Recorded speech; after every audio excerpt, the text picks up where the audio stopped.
Welcome to Chillin' 101. We hope this video helps. You begin with shapes because they lock in proportion. Draw a circle for the head and an oval for the torso, so everything reads as one creature. Once done, add a vertical center line and a horizontal eye line to place features accurately. This prevents later rework.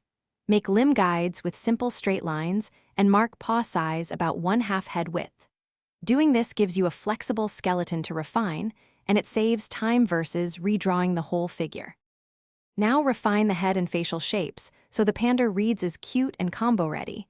You add rounded cheeks, a small muzzle, and place ears slightly off the top edge to imply fluff. Then block in the distinctive black eye patches and nose, making edges soft to mimic fur. Make sure to shape limbs with subtle volume before drawing paws, because mass defines weight and balance. Once the forms are solid, add short directional fur strokes to imply texture and form.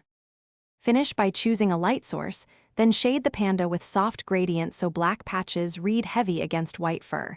This adds three-dimensionality. Once shaded, add final details like wispy fur edges, whiskers, and small highlights in the eyes and nose to bring life. Make clean line adjustments and tweak contrast so the combo elements read clearly. If proportions look off, scale the head or body slightly and reblend shadows. This quick fix. Thanks for watching. Consider subscribing if we helped you.